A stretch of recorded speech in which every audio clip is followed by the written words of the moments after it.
Hello, my name is Anita Peters with Peters Realty Professionals in Loganville, Georgia, and I have some beautiful homes to share with you today. Information deemed reliable but not guaranteed.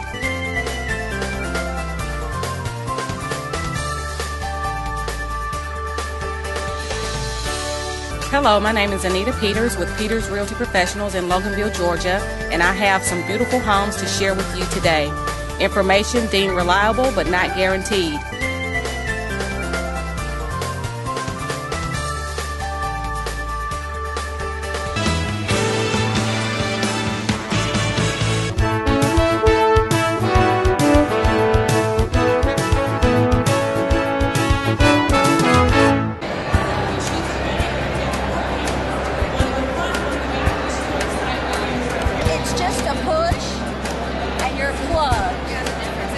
That's where you put in your electricity. No gasoline, no Arabian oil. As you can see, it does have a gasoline engine, but it only kicks in when you run out of battery. So you can virtually run this car on electricity only, and then for long range, then the gasoline engine will kick in, and you'll be going on gasoline. This is the new Ford F-150. It's made out of a new alloy, and it's 700 pounds lighter than the conventional F-50. Very beautiful truck, has a nice ride. The back has a place to plug in your tools.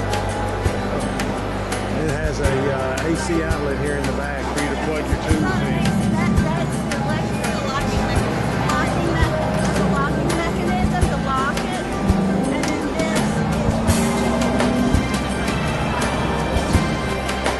This is the Ford Transit. It reminds you a lot of a Sprinter. It has the high top, and then it has windows completely down the side that blend into the side of the car. Those are windows.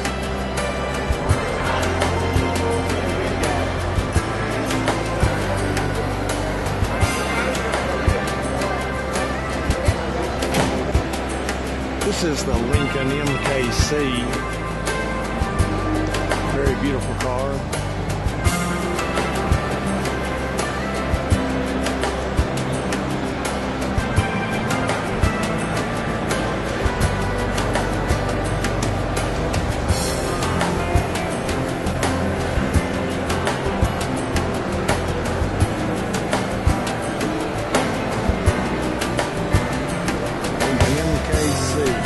It is an all-wheel drive vehicle. It has a 2.3-liter engine.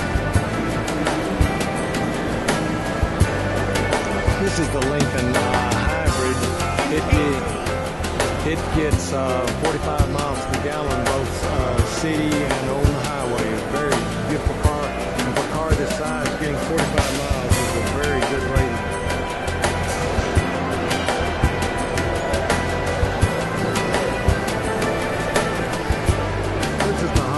Inside, it gets 42 miles to the gallon.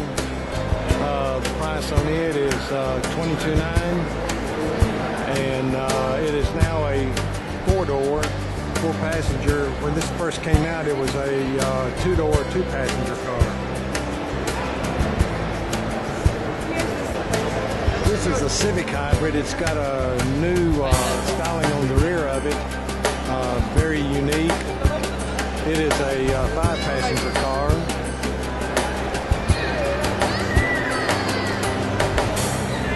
It gets 45 miles to the gallon average. 24,635. And as you can see here, 24,635. Average is 45 miles a gallon, 44 city and 47 highway.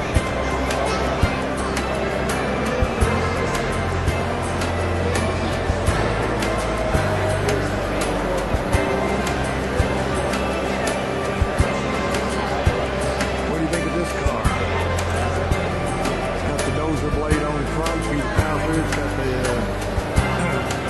hitch on the front, and it's got the carriers on the side that will rip a car up if they go alongside of it. That's the Walton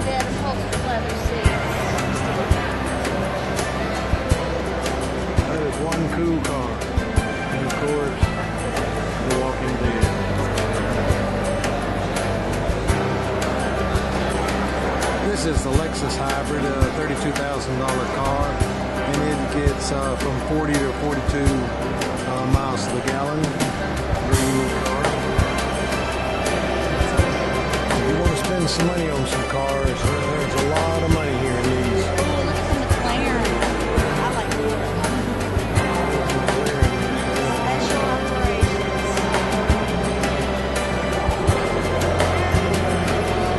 That one was my favorite.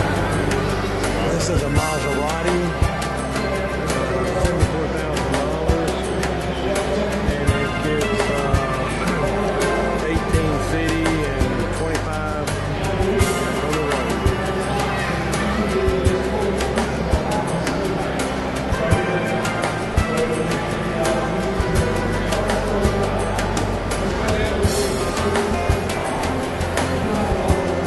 Captain Herb tells us the traffic conditions. This is his car.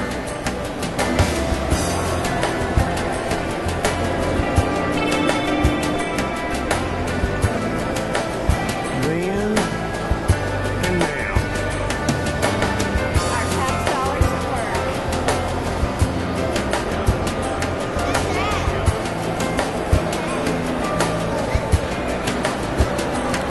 This is the Sonata Hybrid. It'll go up to 74 miles an hour on its electric mode, and it will get 36 city and 40 miles on the highway. And it is $26,000. This is the Toyota Prius. This particular one is $25,765. They say they start at $24,200. Talk to people that have them. 50 miles to the gallon is pretty standard for most of them. This is one of the first hybrids that ever came out with. A lot of people have joined in with the Prius and being a electric gas. It is a beautiful car and does get some of the best gas mileage in the industry. Like I said, the least I've heard is about 45 and up to about 51 miles to the gallon. This is the new Dodge van. Of course, it has the high top like the Sprinter. I can. I'm 6'2", and I can stand up in the back of this vehicle. It is one of the few vans now that is front-wheel drive. This Dodge is front-wheel drive, which gives you more cargo space because it drops down about 6 inches from the front by being front-wheel drive. This particular vehicle is $32,375. This is the Fiat, and this year they've come out with a 4-door model. And this is the 4-door model Fiat, which is a pretty nice sized car. This is the Dodge Grand Caravan. It gets up to 26 miles to the gallon over the road and 18 around town. This particular model, as you can see, is $27,285. This is the Dodge Charger. There have been a lot of lookers at this. It has attracted quite a bit of attention. It is a beautiful car.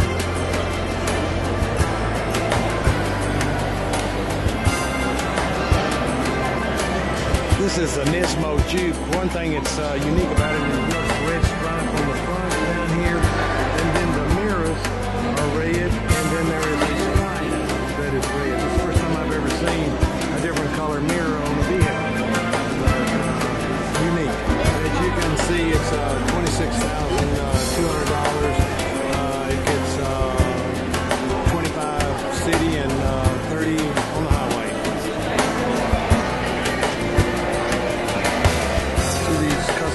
This one has to be $61,000. As you can see, there are a lot of people at the show.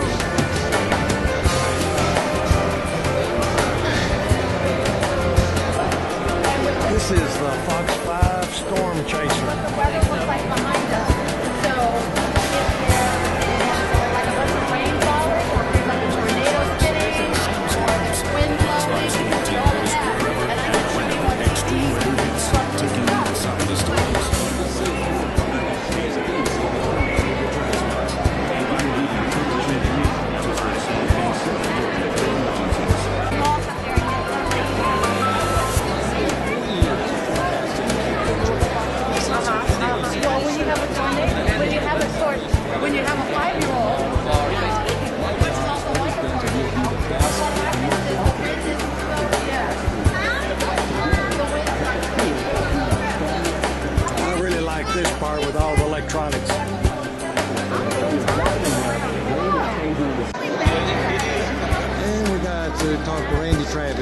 at the show.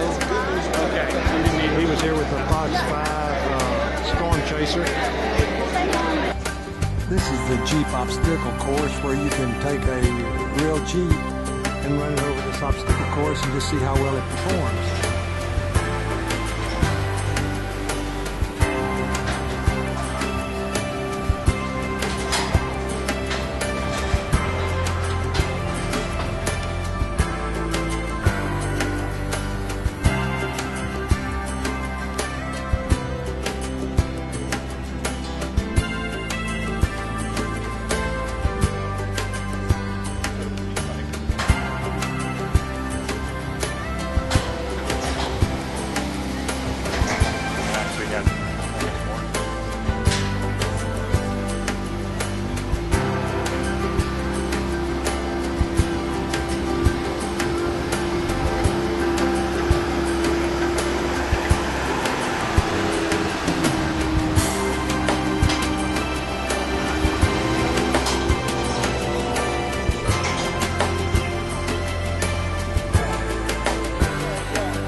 Goodbye to the car show.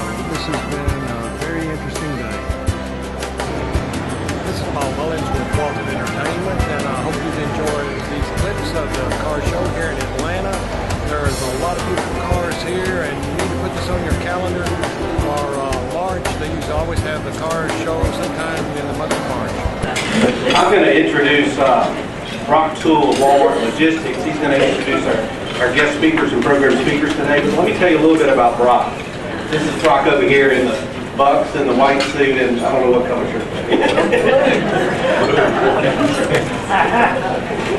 Brock is entering his second term with our board, the Chamber Board. He has chaired several committees, including the existing industry membership list teams, and I think most currently workforce development. He's a graduate of Leadership Walton and active also with our Leadership Walton alumni. He currently serves on our board's executive committee as vice chair of economic development, but in his paying job, he is general manager of transportation at Walmart Logistics. And we went on a tour that recently. He's got a big old job. So Brock, I thank you for the sponsorship today and also for your time and talents on the board. And my good friend Brock Toole.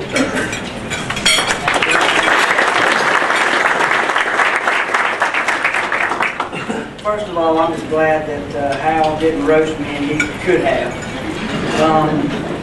I'd just like to say that on behalf of Walmart, it's both an honor and a privilege to be able to sponsor this lunch today. Before we get started, I'd like to introduce a little bit of our team right here and also the store manager here in Monroe. A little closer, I apologize. I want to introduce the Walmart team here. If you don't mind standing for just a second. Ray Parker, our store manager here in Walmart. We've got McKinley Dave, who's just did our invocation. McKinley's operations manager. Raphael Melbert is our area manager. And Shannon Wilson is also our area manager. I appreciate them very much. Hal said something about my job a minute ago, and I'm basically just an overpaid people breeder. The folks at this table right here are the ones that actually get the job. So with that being said, I said it was both an honor and a privilege to introduce the Walton County delegation. But before I do that, I think I'm going to drop a little political humor. Why not? While I was at the Christmas parade this past year here in Monroe, I'm not sure which of the three of y'all that were there, but this is how it was told to me anyway. There was a young man there, and one of the politicians was coming through campaigning, and the young man came up to him and said, "Sir, I would really like to give you my allowance money for your campaign." And the politician said, "Well, I'm really thankful for that, but I'd like to know why." He said, well, my daddy said, you're the poorest politician ever. And I wanted to make sure you had a little bit of money. Well, with that being said, I'm going to introduce Senator Bill Cowler, Representative Tom Coe, and also Senator Burt Jones. Thank you, gentlemen. Oh, Bruce, I'm sorry. I apologize. I just waited to introduce the floor. I apologize, Bruce. We're going in the order of our financial circumstances.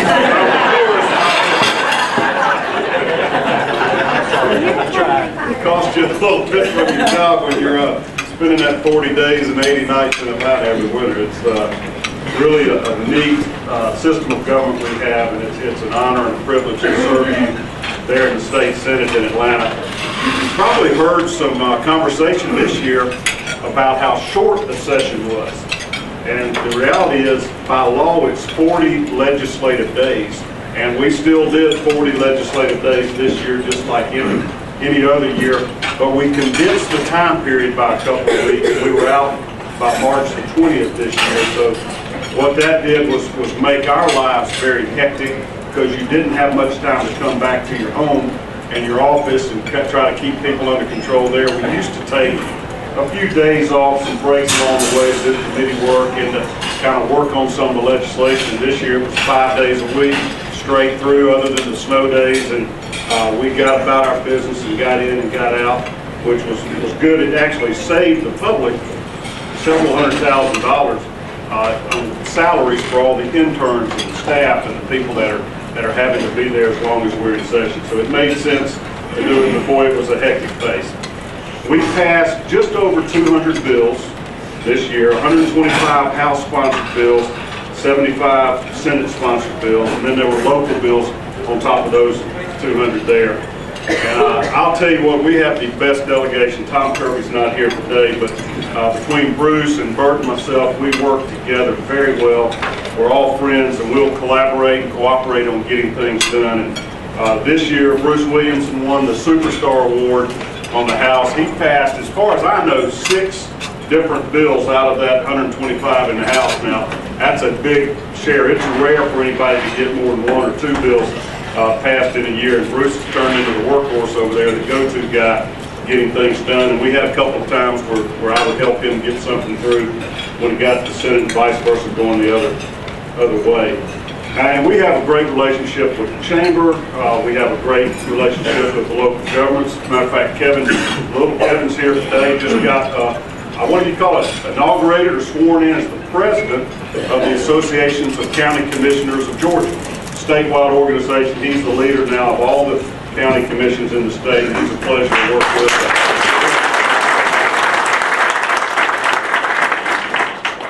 We've agreed that we're going to try to keep our remarks concise. I've got to save time for Bruce so he can talk about all those bills he's passed, but I want to leave you a little time here at the end to ask questions if you'd like to. But as in every year, the one bill that has to be passed is the budget. And that's by law. You must have a budget in Georgia, and our Constitution requires that it be balanced. We can't spend more money than we bring in tax money, and that's really the way you ought to run the state. You ought to run your business that way, your household that way. Georgia does it right. We wish that the federal government would get to learn how to do it the way we do here in Georgia, but it is a challenge sometimes to do that.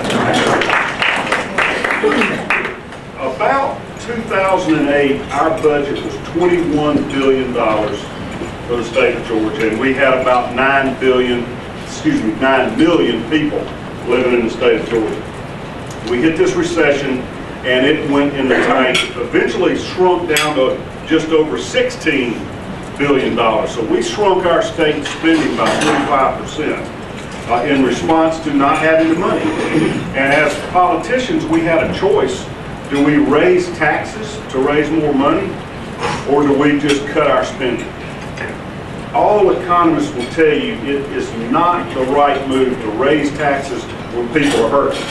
When people are losing their jobs, not getting pay raises, to add government's burden on them worsens the situation. So we did the responsible thing, and we cut our spending by about 25%. It was never across the board like you read in the press.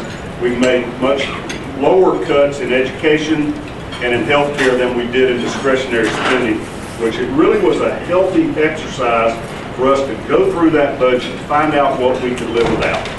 And I think we did a pretty good job. Now things have turned around and the budget's coming back, and here we are 5 or 6 years later, and the budget is back to 21 billion, and now we have 10 million people though. So we're providing services on not really quite the same amount of money for an extra 10 or 15% of people, and I feel like we're doing a good job with that.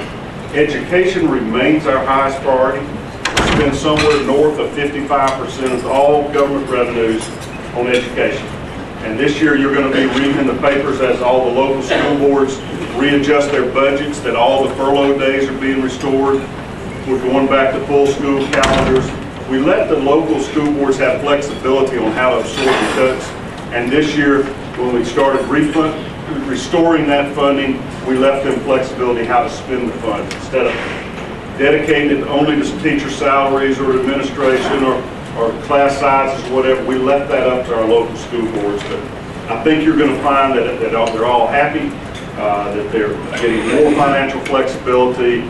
Property taxes are also coming back up, which helps with the local budgets. And we feel like we're in the right direction now. We're going forward. We're having significant growth. And I'm looking forward to good years to come here in the state of Georgia as we will continue to be fiscal conservatives and responsible with your tax dollars. Georgia rates last in the country, 50th, in the tax burden on our citizens. That's one area you want to rate last on. We have the lowest taxes per capita of any state in the country, and also the lowest spending per capita. So we do not fall for this big government routine in the state of Georgia. We provide necessary services and try to keep our burden on our citizens as low as possible. Speaking of Washington, I passed one bill this whole session here. My colleagues passed a lot of it, and it was a bill that I worked on for 3 years. And it's called an application for an Article 5 convention, which is a amendment convention, an attempt to amend the United States Constitution. My resolution called for one amendment to have a balanced budget amendment at the federal level. The United States Congress has not acted on that. They've considered that amendment. They haven't passed it, and they haven't had a balanced budget since somewhere in the 1990s. This is an alternate method to do it. It's found in Article 5 of the Constitution, and Georgia was the 21st state to pass a limited single-subject amendment calling for a convention of the states to propose an amendment. It takes 2/3 of our states, 34 states, to call for this type of a convention, and if they do it, Congress has to grant it, and then if they propose such an amendment, 3/4 of the states have to ratify it. A lot of you are looking like, wow, I've never heard of that. And we haven't done that since the original Constitutional Convention, but it is set forth in our Constitution as a method for the states to act where Congress will not, to force the federal government to act like we do, responsibly financially and live within our means. So very excited about that. Shortly after Georgia became the 21st state, we had Michigan was the 22nd, Tennessee was the 23rd. There are pending applications in a number of other states, and it looks like within the next couple of years we may get to 34 states and force Congress to act to give us a balanced budget. So keep your eyes on that situation as we go. I see Jody Heiss back here in the back. Jody has discussed this with me at length, and he supports this type of amendment as well. Only other bill I want to mention, that just to show you some of the diversity of things we deal with, was a bill referred to as a Good Samaritan bill. You know, I practice law in Athens, and I see the college kids day in, day out. And it is, of course, if you might know, a pretty much a party scene up there. They used to be proud of being ranked such and such a number party school in the country or whatever. And that's all well and good, but we see a lot of tragedy that comes from that as well. And you will see these, I still call them children. I've got one left in college, but you know, when you're 18 to 21, you're still pretty immature. You're a child to any of us that are a parent to them. And you will see them experiment with drugs and overdose on drugs. And you see them try alcohol And you can overdose on alcohol. They will pass out and they will die on their own vomitus at night. And it has become a situation, because of the fear of getting prosecuted, that the other kids sometimes will not call for help. Because they're afraid if they call the EMTs or police to come look on the person that's in distress, they're going to get arrested too. Or sometimes it's the person that is sick or about to pass out or something that's afraid to call for help because they don't want to go to jail and get prosecuted. There was a bill in the House that we called it the Good Samaritan bill that essentially protected somebody. If you reach out for emergency help for yourself or for a friend that's in distress from drugs or alcohol, you cannot be prosecuted yourself. So it is to encourage people to be good Samaritans and reach out for help. And it doesn't apply if you've got enough drugs on you where you're a dealer or you're a distributor. Really, you know, we don't want to build a loophole in where a dealer's about to get called, he calls the EMT and says, I'm about to pass out. You know, it doesn't get prosecuted. So it's narrow for just minor amounts or for usage. Well, that bill in the House passed and it dealt with drug overdoses. And there were some parents who had children that literally were left in a car to die while the other ones ran for safety to not get prosecuted. And it started with that. When it hit the Senate, I was working with the bill and I put an amendment on that bill. And Bruce can tell you about how sometimes a lot of the best work we do is tweaking other people's ideas. And I added alcohol to that bill. It's my opinion, just from what I've seen in Athens, there are probably more kids that are going to die from an alcohol overdose, we'll call it overdose, but overconsumption of alcohol than heroin or something these days. But that was something that I called Amy that night, and I had another bill that got beat on the floor that day. She said, oh honey, I'm so sorry, are you okay? And I'm like, listen, I'm okay. There's always next year for some of these things. I'm happy because today my amendment passed on this alcohol thing, and as small as that is, that bill's going to save some lives in this state of Georgia. And I like to look back one day when I've moved on out to pasture and say, you know, that's something that probably helps some families and helps some young people in the state of Georgia. So it's gratifying sometimes where things are really kind of small in the big scheme of things, but that are good impact on the lives of Georgians. Those are just a couple I want to point out. We're limited just a few minutes. I'm going to turn it over to Representative Bruce Williamson to run the ball from here, and then we'll wrap up with Senator Burt Jones. Thank you.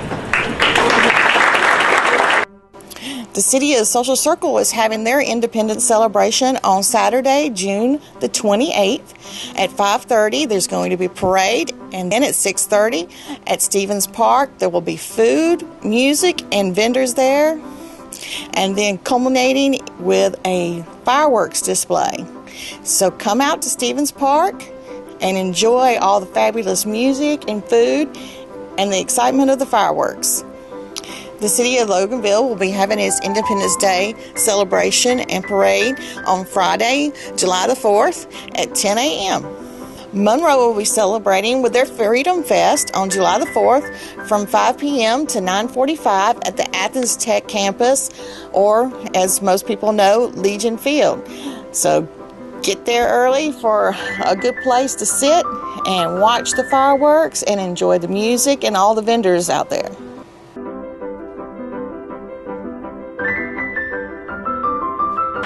Hi, my name is Dr. April Mitchell, and I'm a veterinarian at the Monroe Vet Clinic, and this is Jennifer Allen, and she's our head technician.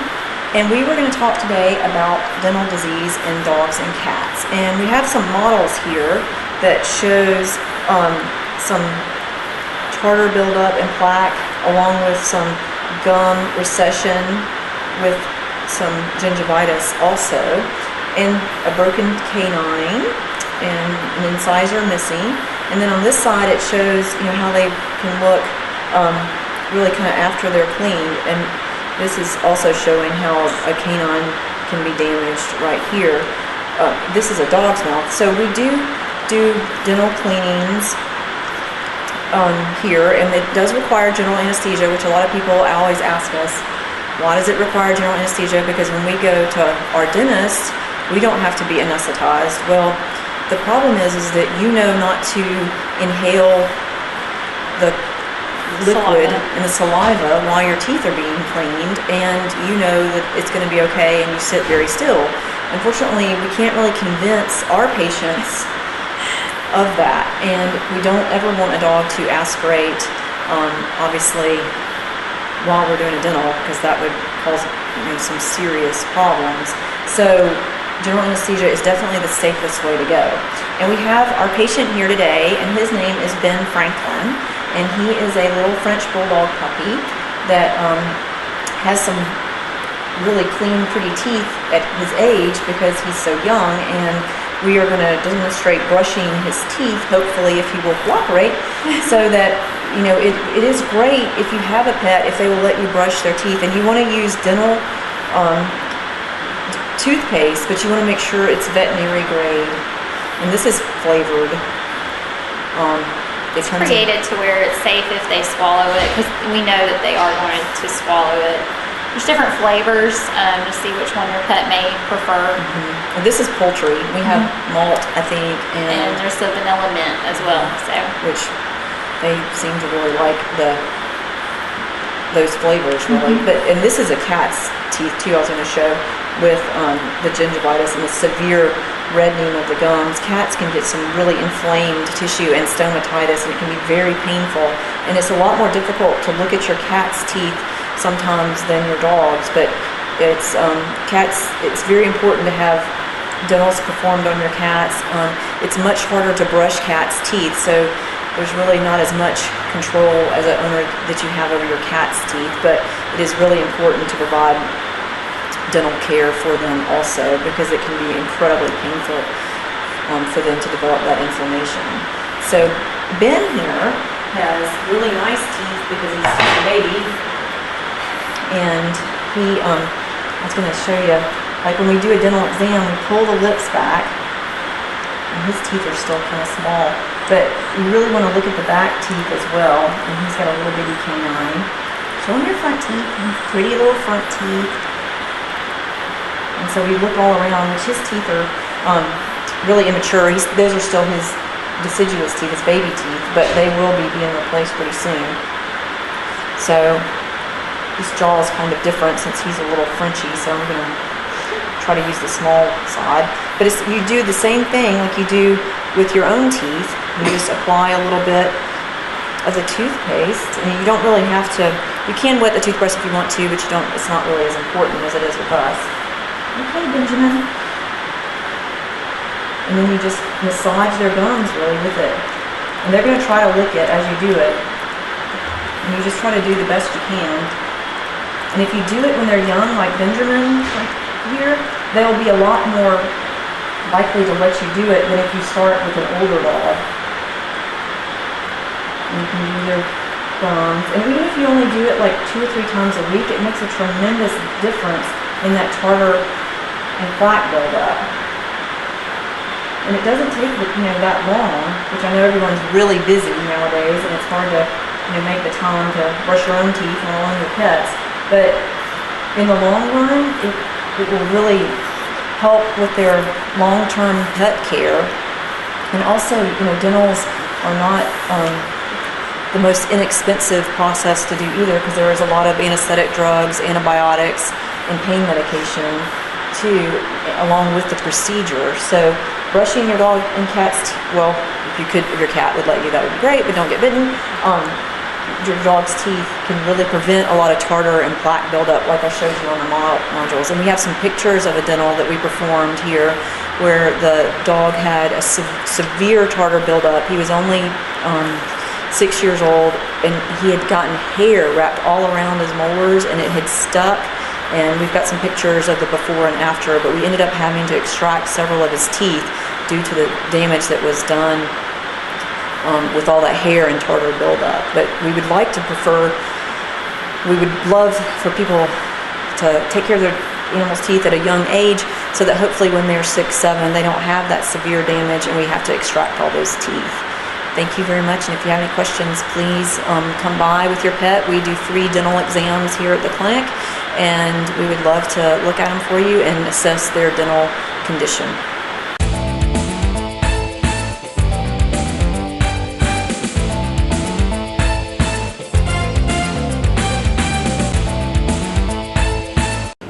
I'm Isaac with Reboot Computer Company, and we're going to do the Reboot Tech Tip today. I did want to talk a little bit about this new technology that's called graphene. It's actually it's a type of element that's going to be used in computers in the future. It's actually really cool. You can manipulate it with lasers. You can do all kind of cool stuff with it. It's actually really, really light, and the way it conducts electricity is just awesome. But anyway, to give you an example, like if you have a smartphone and you want to upgrade your smartphone, in the future what's going to happen is if your smartphone is made out of graphene, you just take your smartphone to the phone dealer, and they're going to have a little laser programmer thing there, and they'll just turn your old smartphone into the new smartphone, which is awesome. But anyway, just read a little report on it the other day. I thought it was really cool. Another thing that they're saying that this stuff is going to be used for is they can make clothes out of it because of the type of material it is, and it can pull in solar electricity. And so if you have your phone in your pocket, it'll automatically charge your phone for you. I mean, obviously there'll be some other equipment, that'll be involved a little bit, or a different type of, phone or whatever. But the way it conducts electricity and the way it can pull in solar electricity, it will be able to charge your phone. Or if you have some other battery or something in your pocket, it'll be able to charge your battery. Another example, or I'm sorry, one of the things that the guy in the report said was that when he was a kid, his dad was in, like technology, IT stuff, and engineering of computers and stuff. And he brought home one of the first semiconductor chips and showed his son and was like, hey, this is going to revolutionize the world. Well, his son now is the one doing this report, and he was like, this graphing stuff is actually going to change the world again. So from what I understand, it looks like stuff is moving towards that. I mean, it's unreal to me. It's kind of like sci-fi stuff, but I think it's really cool. But anyway, this is Isaac with Reboot Computer Company giving you the Reboot Tech Tip.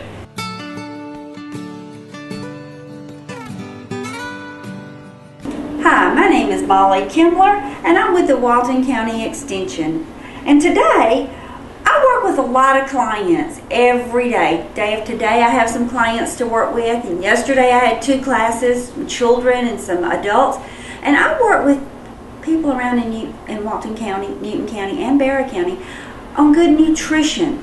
Now, my focus is to make sure that we do have good, healthy meals for our families every day. That's a really important thing, that we make sure that we do have important meals for our families.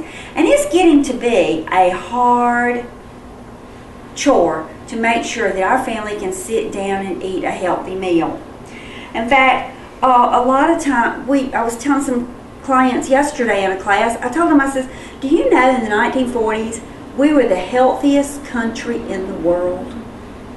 Today, we're between 35 and 40, depending on what survey, and I printed out a couple of them today, what survey you're looking at on how we do rate. But nevertheless, we are rated as one of the most unhealthiest countries in the world. I can remember, when I think back in history, when I was a little girl, I can remember about helping my daddy in the garden. We pulled the weeds. We helped him plant the garden. We helped him hoe between the different plants and everything. We picked everything. My mother canned and froze everything. And then when we wasn't doing that, my sisters and I were out in the yard playing with our imaginary friends and sitting under the trees talking. But we've gotten away from a lot of that now. And I think that's one of the reasons why we may be one of the unhealthiest nations in the world. Believe it or not, that the healthiest nation in the world now is Japan and in China. In those countries, they do eat a lot more fruits and vegetables, and they do make a lot of their own foods. Like I said, we've gotten to where it's really, we're doing a lot more fast food. Fast foods, they're full of fats, sugars, and salts. In fact, I say a little saying every once in a while about our kitchen table has been replaced by the drive-through window. And sometimes that's really true. Because I catch myself every once in a while running behind schedule and don't have time to eat, and I'm hungry and I have to go through and get me something to eat. But I do try to make healthier choices when I do go to restaurants and eat. We want to make sure that we look at nutrition labels, and we've talked about this several times, how we look at the nutrition labels, how we can look at the fat, how we can look at the sodium, how we can look at the sugars, and we want to keep these things as low as possible. The one thing we are looking for is the saturated and trans fats. We do not want a lot of those in our meals. We want to cut back and get the good fats if we possibly can. Using olive oil and things like that, vegetable oils, much healthier than dehydrated and lard and things like that. So we want to make sure that we do make those better choices.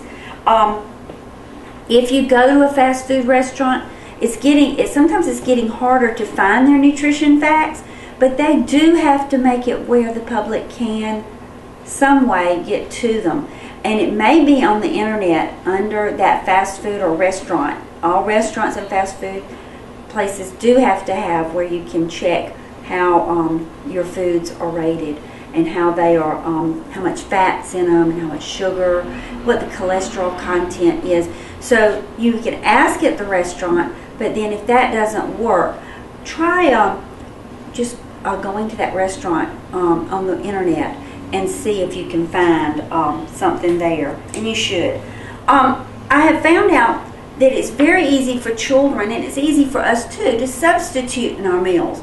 I was with some friends last night. I have my little grandson here, and we went to a restaurant last night, and the little girl, instead of ordering French fries, she ordered celery and carrot sticks. And I thought, oh, I wish my grandson would do that. He was ordering French fries to go with his meal. And so, but we have to train our children also, and our grandchildren to make sure that they are making those good decisions. One thing we can do to save money is by cooking at home. If we could cook at home a little bit more, we would save if we plan ahead. And when I teach lessons, and I teach lessons, 6 to 8 lessons in a series, and when I do teach these lessons, we talk about how to save money, how to be a better shopper. And so today, what I'm going to do today is we're going to make a very easy parfait. Now, yes, you could go to one of the fast food places and get this parfait, and you wouldn't have to make it. But if you made it, you could make a lot more of them, and you're using fresh ingredients also. Now, in my parfait, I'm going to use this little glass like this. I just had a small glass. You can buy little parfait glasses or whatever, but I thought this would be a good one to try and make it in. I'm going to put a grain on the first thing I'm going to put a grain. I'm using a cereal. I'm using a granola cereal because personally I like the granola cereal. It gives it a great crunchy taste. You could use any low sugar cereal that you want to. All right. Then the next thing I want to do is I want to put my yogurt on here. Okay, and I'm going to put I'm using low-fat vanilla yogurt. And I try to tell my clients too, you can really fix these up really cute. The next thing I want to do, I had some pineapple. Now, I did buy some canned pineapple. I actually did this class yesterday with some youth, and they had a fit. They absolutely loved what we made, and they were all going home with the recipe to get their moms to make this for them. So I'm going to put some strawberries. Right now, strawberry season is just about over, but during strawberry season, you could get those fresh strawberries. You could have froze a few strawberries. You can use frozen strawberries that come in a bag. If you use these strawberries that come in the little carton, they're full of sugar and syrup.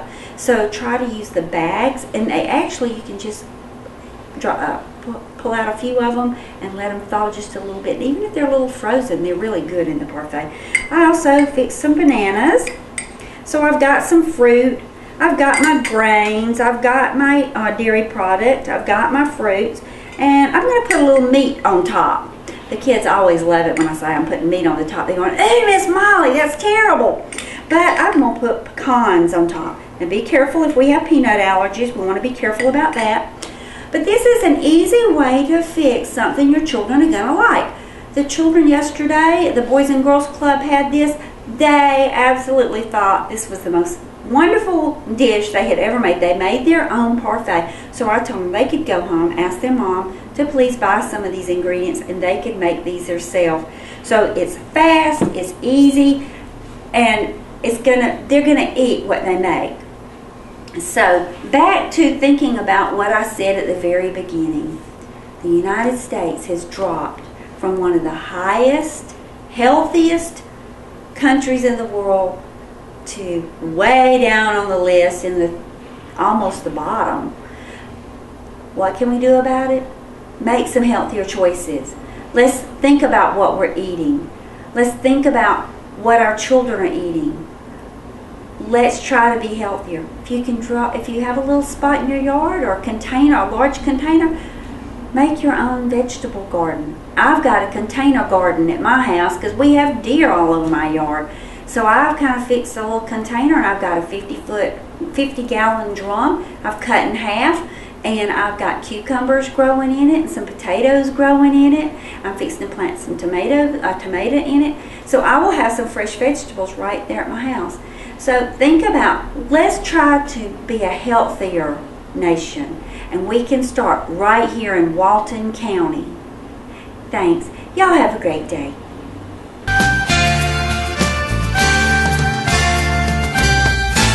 Good morning. Thank you for watching. I'm Dina Huff, the Executive Director for the Partnership for Families, Children, and Youth. And today I just wanted to give you a few updates about some things going on in Walton County this summer. But first, I wanted to let you know that the partnership is open for business all summer long. We are still accepting referrals for parenting and family counseling through Mr. Rick Baker. And our offices are open Monday through Thursday, 7 a.m. until 5:30 p.m. We will take a couple of breaks during the summer for vacation time. But other than that, we will be open. If you need our services, please always feel free to call us. We are taking a break during July for our collaborative meetings. We will not meet in July, but we will meet again in August, and we will have a great agenda planned for August. So I hope you'll join me in August, and that's always the third Tuesday of the month. And we meet at Felker Community Center in one of the meeting rooms to the side, and our meetings begin at 8 a.m. So I hope that you'll join me in August for our monthly meeting. I wanted to mention to you a little bit about the safety of children during the summer, and my kids are older, so they kind of take care of themselves, but with it being so hot outside and the kids playing the sports, and coaches and parents are very smart and they're very intelligent, but just a couple of things that I've gathered off the internet and some of the websites that actually send me information. I thought this was interesting, and I wanted to share. How much water should a kid drink while playing sports? For every 20 minutes of play, a young athlete should drink about 10 gulps of water, and that's equal to a ½ ounce of fluid. And a teen should drink about 20 gulps. So remember that when your kids out there, remember they need to stay well hydrated. When they're playing sports. It's hot. You know, when we go outside, we automatically start sweating, and we get hot. So make sure we keep our kids. Please keep your dogs fed, and give them plenty of fluids, the water. Keep their water bowls with fresh water, not ice water, but fresh water. Our pets are very important to us as well. And if you need any parenting tips during the summer, I know a lot of the kids will be at home alone. Please always feel free to call our office, and Rick can talk with you or come meet with you, or you can come in our office and meet with Rick about some parenting tips while your kids are at home alone. Also in Walton County, there's so many things going on this summer. Just in Monroe. I had some information on some camps that you might be interested in. I'm going to briefly mention these, and if you have further questions, you can always feel free to give me a call. And I mentioned this before, but Monroe, in the downtown area, they have lots of events during the summer. The farmers market downtown, that's every Saturday, and that is, you know, I've heard nothing but great things about the farmers market. They have entertainment, they have fresh fruits, vegetables, and different vendors from all over. So I hope you'll do that. That's every Saturday. I think it begins like at 8 or 9 and goes through about 1 o'clock in the afternoon. So please make plans to stop by on one Saturday to visit the farmers market. The Boys and Girls Club, they're having a summer camp, and you can register, and they serve kids ages 6 to 13 and teens ages 14 and up. So if you want to enroll your kids in the summer camp, just call them at 770-207-6279, and they have camps, field trips, activities, lots of things going on at the Boys and Girls Club. Let's see here. Also at the Vault near the post office, they have a summer academy, and you can call them at 678-635-8307 to get more information. And I'm sure these are great learning camps, and you'll want to give them a call. The Sheriff's Department has a junior deputy summer camp, and that camp will take place July 14th through the 18th, and there's a deadline on June 27th. So you need to call them at 770-266-1515 and ask to speak with Miss Laquita Smith or Captain Darren Vinson to inquire about that camp. Last but not least, I would like to talk about fish for a moment. And I'd like to end by telling you a little bit about the summer feeding program. This is a wonderful opportunity for families to get out and volunteer together. They do ask that older children come and volunteer to make the sandwiches. It begins like at 9 or 9 in the morning if you go to the fish building, and you make the sandwiches, you pack the lunches, and then there's a time for delivery. This is a wonderful experience for all families. My family has done this over the last several years, and it's, like I said, it's a wonderful experience to go and actually give a sack lunch to a child, and the rewards are amazing. So this takes place every day until school starts, except Saturday and Sunday. So if you are bored, if the kids are bored, you're at home with the kids, just put them in the car one day during the week and go to fish. They'll find a job for you to do. So please feel free to call me about this. I can give you more information. If you have any questions about any concerns or anything to do with the partnership, always feel free to call me here at the partnership. My number is 770-207-6060, and have a safe and healthy summer. Thank you.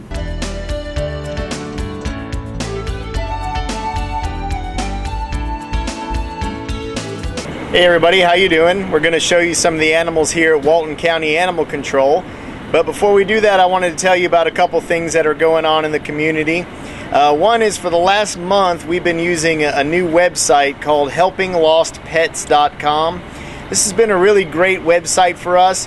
If someone loses a dog or a cat, they can go to this website, register their pet with a photo of it and all the information, and we get an automatic email here at the shelter, and that way our officers and our shelter staff can be on the watch out for that dog or cat. Maybe if you find a dog or a cat, you can also post the animal there. And it's a great way. It shows, it's nationwide, but you can zoom in on Walton County. You can see all the dogs and cats that are lost on a map and look at little pictures of each one. And so far, just in the last month that we've been using it, a lot of animals have gone straight to their homes instead of coming to the shelter. So it's been a real help for us here at the shelter. So hopefully it won't happen, but maybe your dog or cat runs away. You can go to helpinglostpets.com and list your pet there. The other thing that's going on is the Atlanta Humane Society is going to be back in Walton County one more time with their mobile spay-neuter clinic. Maybe some of you were last time they were here, but it's just $35. I mean, you cannot beat that. They're going to bring their RV. It's a mobile spay-neuter clinic. They're going to be at Tractor Supply in Monroe, This is going to be in the beginning of July 2nd and 3rd, but you need to call now to get your appointment. It's not just walk up when you want, you have to make an appointment, and those slots fill up fast for just $35 for a spay and neuter. And so to make your appointment for that Atlanta Humane Society discount clinic, you call 678-517-2143, or you can find more information at atlantahumane.org. And so another reason, don't let that dog or that cat just have puppy and kitten after kitten, and then they end up here at the shelter. Take advantage of this, just $35 and you get your pet fixed. We've got more information on it at the shelter as well. If you want to stop in, you can always come by here, see the animals that for adoption. Monday through Friday from 2 to 4:45, we're open to just come down and browse. And so now we'll show you some of those animals that are here. Here we have a lab mix puppy. He's about 4 months old, male, really sweet, needs a home, and he has a litter mate that looks just like him. We are having lots of puppies brought in at this time, so if you are looking for a puppy, please come see us. Here, sit down.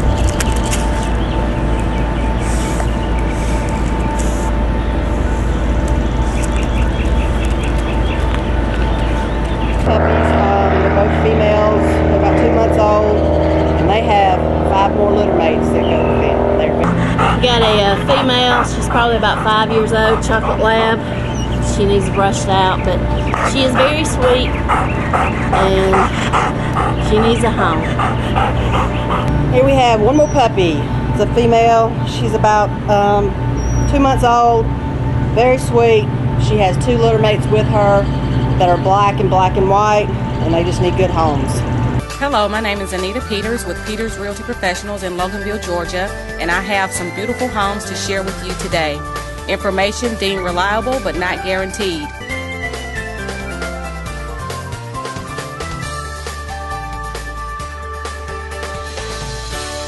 Hello, my name is Anita Peters with Peters Realty Professionals in Loganville, Georgia, and I have some beautiful homes to share with you today.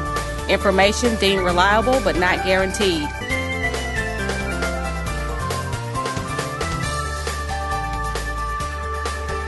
Hello, I'm Don Van Sant with Snellville Heating and Air. I'd like to thank you for your support all these years, and I'm pleased to announce that we're adding plumbing to our list of services. Any of our loyal customers in Walton County that uses our plumbing service during the months of April and May will receive a 10% discount. Again, I'm Don Van Sant with Snellville Heating and Air, 770-982-9800. Lennox is more than just a name. We lead the way in home comfort products. Our invention of the first forced air furnace back in 1895 changed the way America lives. Snellville Heating and Air is a Lennox premier dealer. That means they're trained and evaluated to meet the highest standards in the industry. Lennox continues to lead with high efficiency technology and superior equipment. And it's all backed by Snellville Heating and Air. Some of the best people in the business. Lennox, innovation never felt so good. The City of Social Circle is having their Independence celebration on Saturday, June the 28th at 5:30. There's going to be a parade, and then at 6:30 at Stevens Park there will be food, music, and vendors there. The City of Loganville will be having its Independence Day celebration and parade on Friday, July the 4th at 10 a.m. Monroe will be celebrating with their Freedom Fest on July the 4th from 5 p.m. to 9:45 at the Athens Tech campus, or as most people know, Legion Field. So get there early for a good place to sit and watch the fireworks and enjoy the music and all the vendors out there.